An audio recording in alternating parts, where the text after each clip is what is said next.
Hey, what's good, guys? It's your girl MJ. I just want to give you guys another quick video.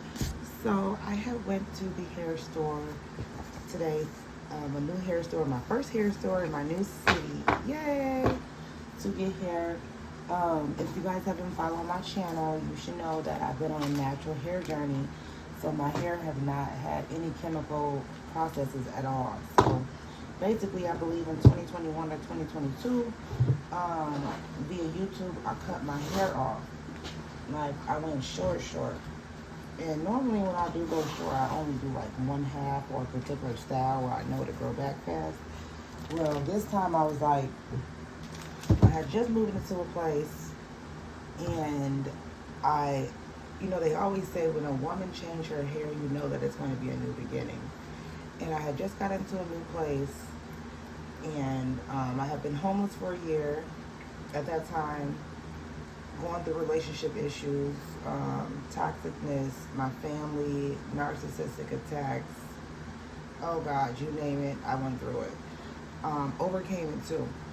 So basically, oh my God, it's a big mosquito. Bear with me. I want him to land. Sorry, he did not want to land for me. So, anywho, I just want to talk to you guys about some ways to survive attacks when it comes to narcissists.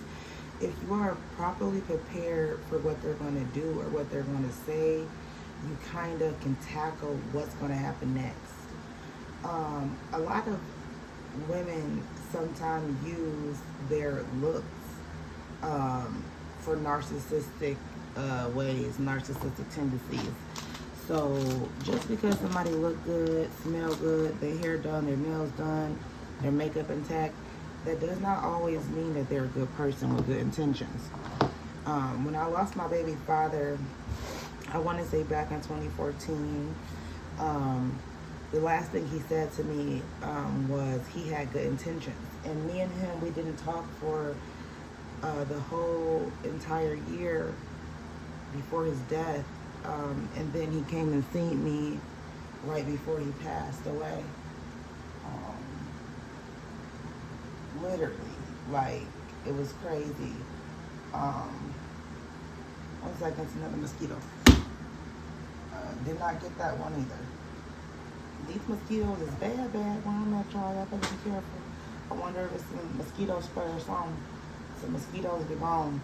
So anywho, he had came and seen me, and I'll make a video about that, because a lot of people that pass away at a young age, sometimes they know they're going to pass, or they get some type of signs that they're going to pass away. And I do believe that, because at this point, I've had at least 2 people come see me that meant the world to me prior to them passing away.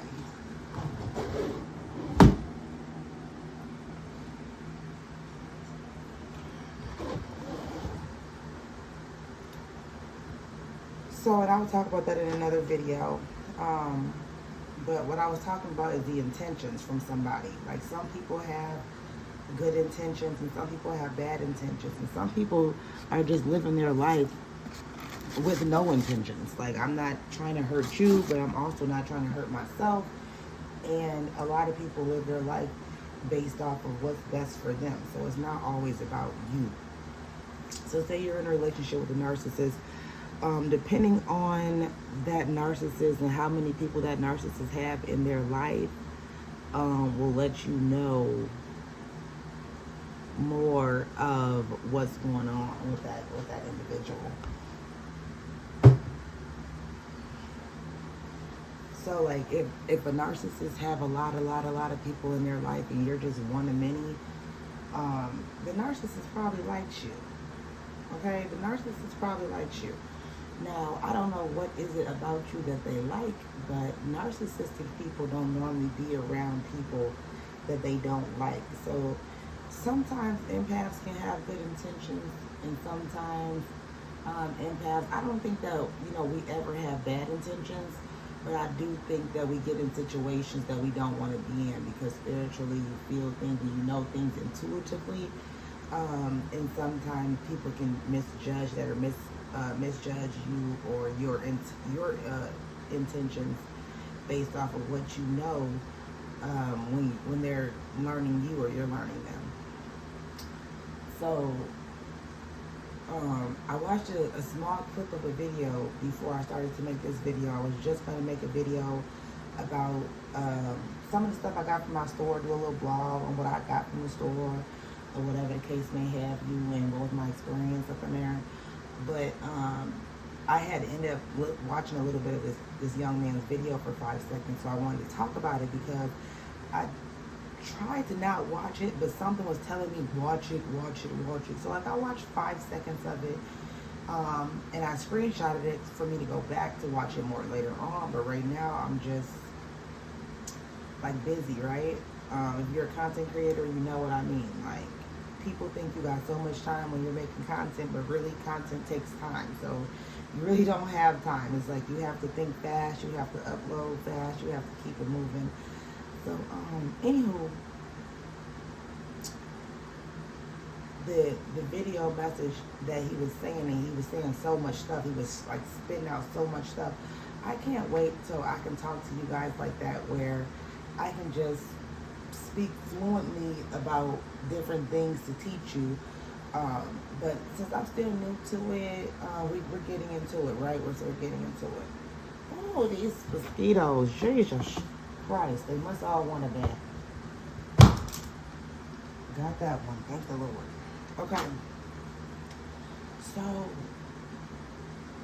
what was I going to say?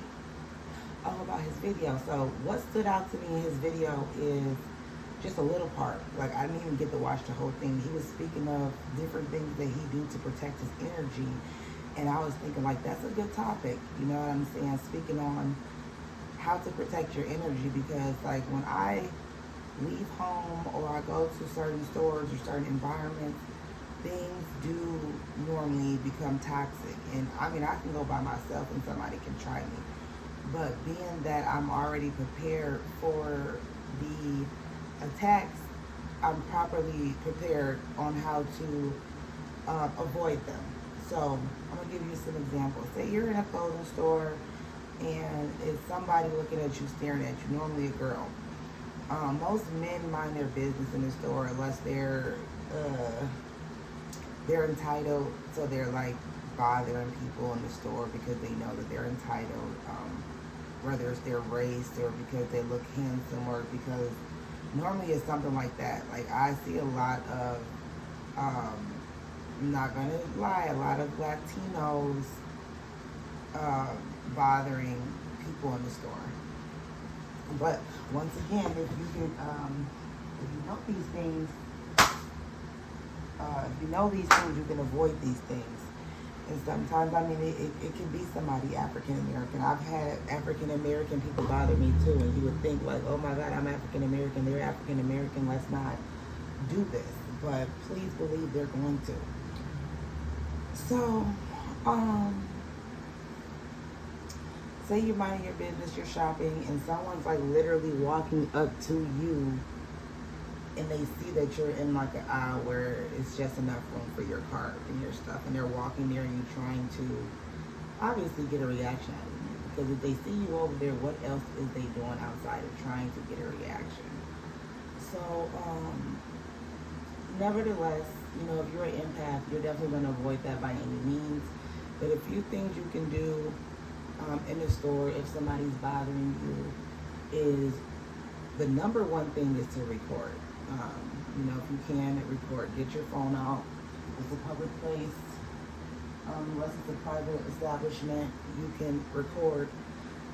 That's the number one thing. You want to catch that person up in the act of doing what they're doing.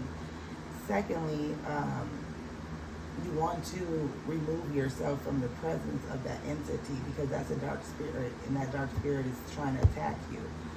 So, and documenting things. I mean, it's okay to have a journal for when you go to certain stores, so you can kind of remember which stores you like, which stores you don't like, you know, what is a good store to go back to, how was the customer service in the store, how informal was they about the services they had in the store, How was the customers in the store?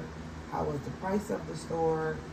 And that can go for McDonald's, Walmart, and other places. And another thing that stood out to me, if you want to learn to avoid certain people and places, I know that Blueface Mama, yes, I said Blueface Mom, Miss Carissa, I actually like her. People think she's a little bit much, but baby mama got to have a life too. So anywho, she was saying something about somebody, I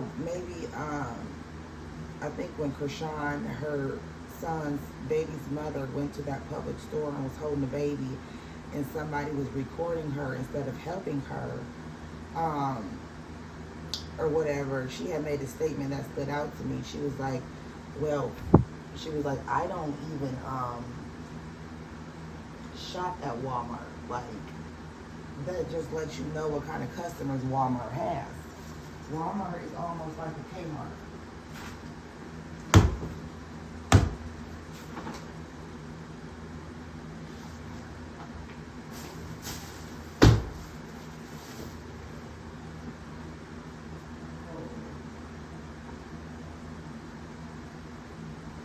So basically, Walmart is kind of like a Kmart. So that stood out to me. So that was like a download that I received and I kept. And I don't even think that she was trying to hand out information, but that goes back to like being an empathic person. Like, naturally, empaths, they have the ability to be a sponge. So when they're in environments around certain people, they don't let certain people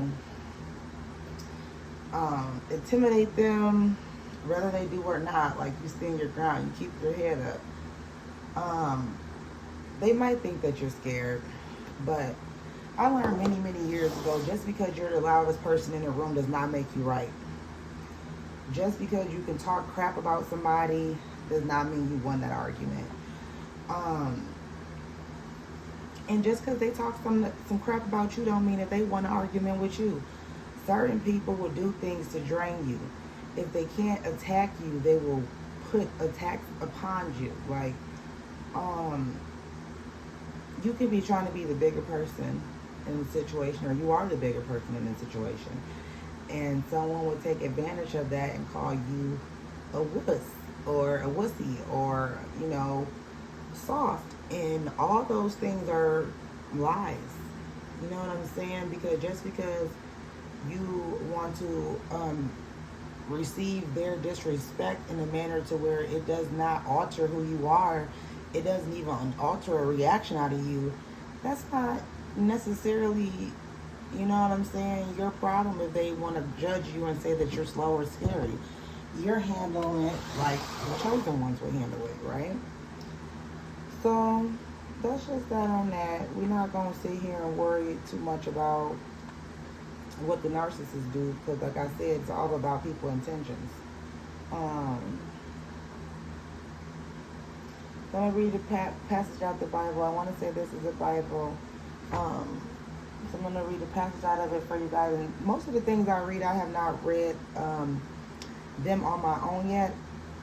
So if I read it slow or I read it a few times, it's because I'm trying to understand it as I take it in. So it says, if my people will humble themselves and pray, I will hear from heaven and will forgive their sins. Yeah, I'm going to read that again for the people in the back. It says, if my people will humble themselves and pray, I will hear from heaven and will forgive their sin. And that is Chronicles 7:14, second. So it says 2 Chronicles. And then, like I said, that is going to be 7:14. If my people will humble themselves and pray, I will hear from heaven and will forgive their sins. And I do believe that. I believe that if people prayed more, if people learned how to humble themselves, like, say you had a fun and amazing life, right?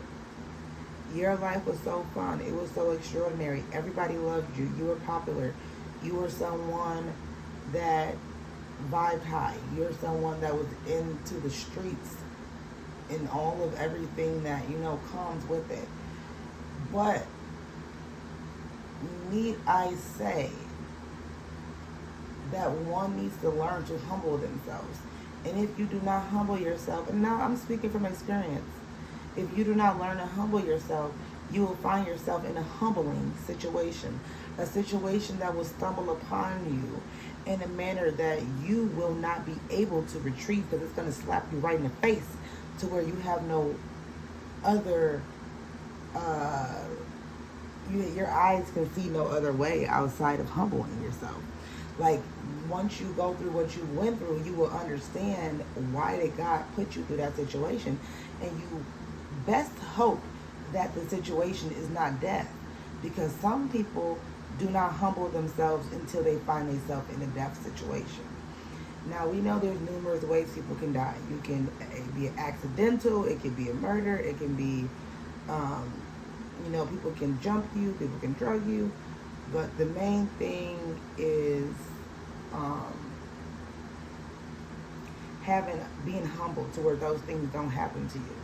If you're humble, you have a higher chance of not becoming a victim in a bad freak accident, because you're not going to judge the next person because of how they look. You're not going to judge the next person because of how they smell. You're not going to judge the next person because their boyfriend cheats on them. Or in my instinct, you're not going to judge Chosen Monet because sometimes she speaks with a list. Like, there's certain things that if people learn to humble themselves, not only that, you might end up finally get to meet the person that they hide from you. Like, certain people hide who they actually are because they know that certain people judge them. And, sometimes after judging somebody, they don't want to be cool with you no more. People really believe after they just got done judging you or mistreating you, or I heard this from some younger girl. She said her and her cousin got into it because her cousin was trying to little girl her. I can only imagine what that means if I put it into, logical thinking. But people do that. Like, they'll be cool with you, and then when you get around certain people, they'll mistreat you and start talking to you like you slow and like you this and you that. But in their element, they were partying every weekend, kicking it every week, and they were building bonds based off of kind of pushing the wrong narrative. And I don't know if the younger cousin knew what the older cousin was doing, but the older cousin sure slapped it on her pretty hard, because after the younger girl told her, don't little girl me, don't do what you're doing. And that's what the narcissists want you to do. They want you to come forth and confront them so they can, quote unquote, put you in your place. And that is definitely going to be something awful, horrible, cringing, terrible. They want to do you dirty. The narcissists want to see you done dirty, okay? And so that's why, this lesson to learn is really important when it comes to surviving with narcissistic attacks. You have to be properly prepared. Like, you got to know what they're going to do. You got to know what they're going to say, and you got to separate yourself from them. You got to keep yourself busy to where you're not lacking thereof because you need the narcissist resources, because the narcissist is going to starve you and strip you of everything. Okay? If they can, they will. They will strip you of everything, even your mental sanity. So be prepared for belligerent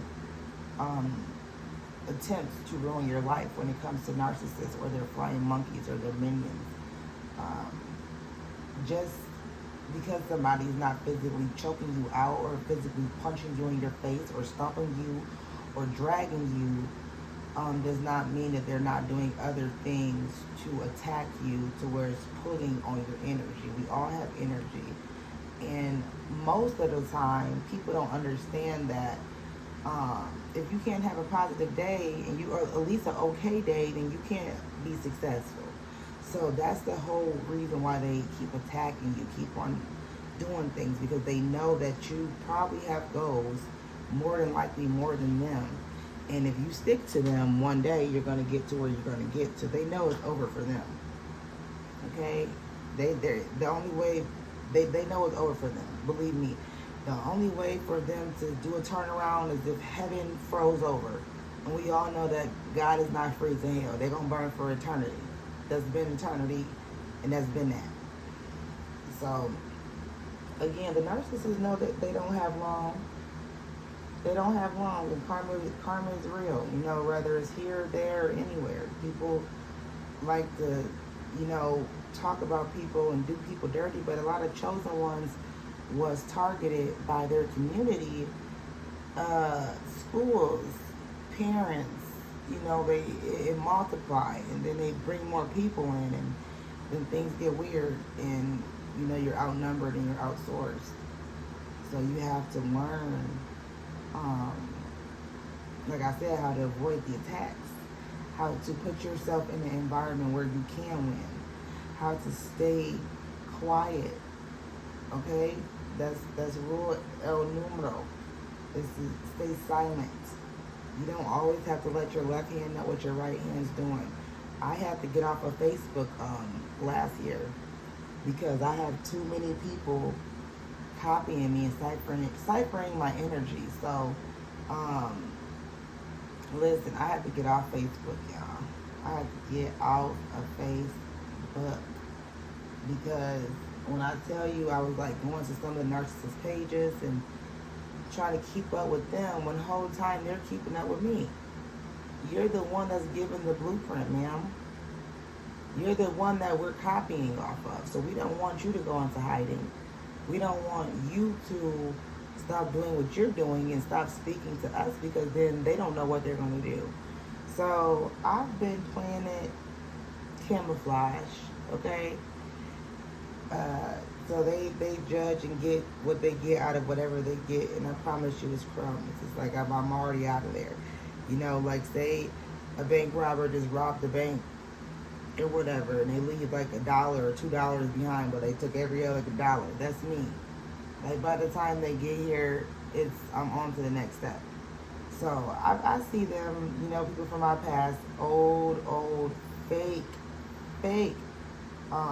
fraudulent people that I consider friends and family, that should have never been in your life anyways. They've been heavily involved in a lot of my demise back in the day, like a lot of my takedown, and now that I'm in a new area, new location, the attacks have not been as loud. Now, when it comes to my relationship, that's a whole nother situation. Really it is. But this video is to help people, so I hope that this can help you. I'm going to read another passage out of the Bible. Out of here, I think this is the Bible. Chapter 9, Visits of the Queen of Sheba.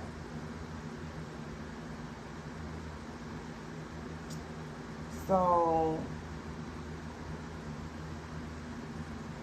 I'm going to start, like I said, that passage at the number 9 of the end of Visits of the Queen of Sheba.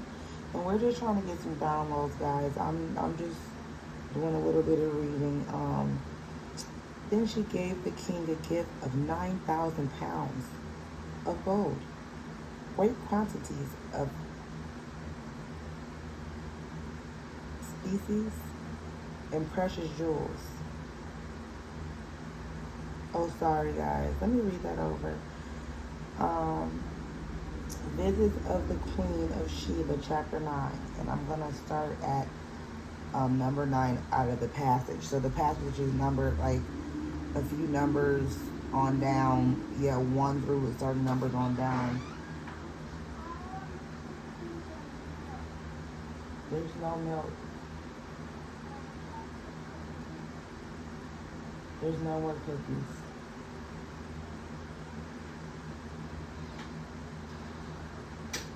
You want some juice? You want some juice? Chosen, take this up in here. Chosen.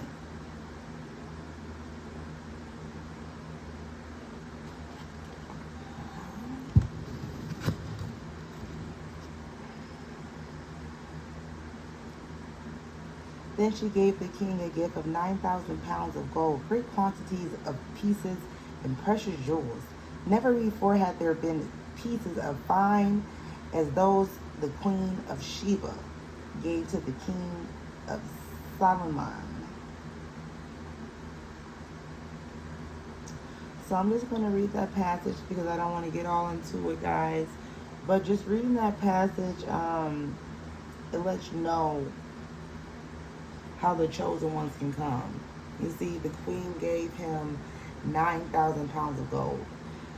When you're loyal to the right people and you support the right people, you never know what your gifts can be, and it can come tenfold. It comes like that. And I pray that this particular king was very nice to this queen, because I have not got to read this part about Sheba. So that's very, very unique to see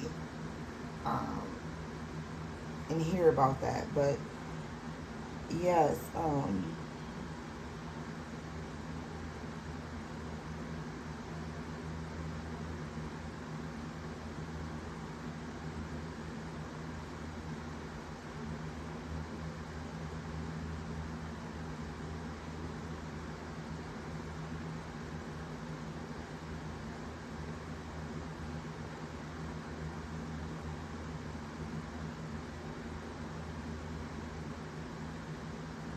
so I was just reading the upper passage from what I read there, and it was more good energy. But like I said, guys, I only made this video to kind of wrap it up for the night. I just wanted to get into it a little bit. I also want to do an unpacking.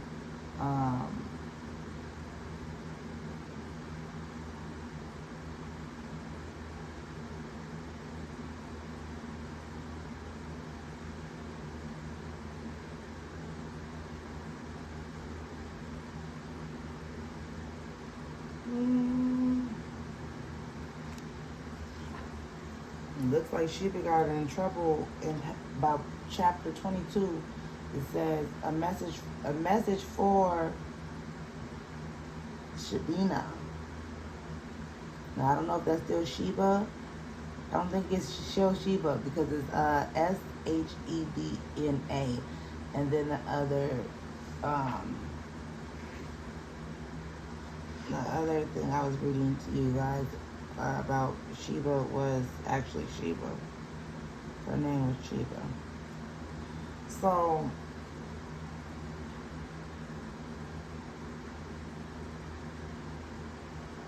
yeah, I'm gonna read some more stuff. But like I said, I'm gonna do a little video real quick about what I got from the hair store and how it was my visit to the hair store. And I'll do some more reading out of the Bible. And I don't know exactly if this is let me see. You guys, some little girl dad bought her the cutest, hugest, big Bible-like thing, right? And it does say Bible. It says this Bible belongs to, and first it belonged to, I think, a Kathleen, I don't know what her name is, and then Hayden, and then Heather and Daddy, and then it says Christmas of 2006, and we are now in 2014. And when I tell you guys, this book is in very good standing, it's like new. The only thing they wrote on was the first page. So remember, another person's trash is another person's treasure, guys. I love getting old stuff and stuff that other people have used. This Bible is actually, it says A Girl's Life. So it's a Girl's Life version of a Bible. And it says Applications Study Bible. So this is basically like a Bible to study for younger girls. And I just feel like it's just bigger and it has more space to where you can, it breaks it down a little bit more. Got like a little bit girly things in it. So Yeah, it's kind of catchy or whatever. But we're going to read some more stuff in the Bible, y'all. We're going to learn more about the Bible on this channel, so stay tuned. Um, and before y'all get out of here, I'm going to pull a card from my blessings box. Maybe a few cards from my blessings box for you guys to get you blessed for the night and get some good energy going before I let you guys go.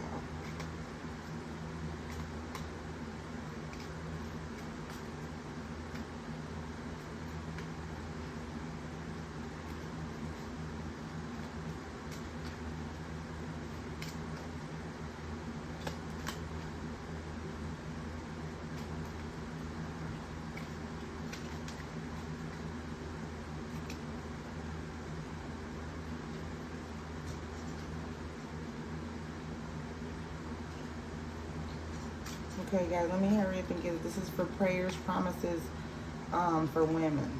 Okay. Oh, this card was already flipped over. It says, "When I am afraid, I put my trust in you." Psalms 56:3. When you are afraid, please put your trust into God. Don't put your trust in no man. Don't put your trust in no money. Don't put no trust in no job. Don't put no trust in no dress. Don't put no trust in no liquor. Don't put no trust in no weed. Don't put no trust in no drugs. Put your trust in God. Trust Him. Put Him in your plans. Pray to God. Teach Him about you and what you need so He can understand more how to be there for you properly.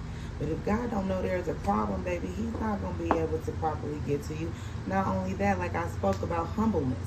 I spoke earlier about letting Him know what you've done wrong, repenting so He can forgive you. But if He don't know that you've done wrong, He don't know, you know what I'm saying, that His child is hurting. And yes, He might know it, but it's better to hear it from the horse's mouth.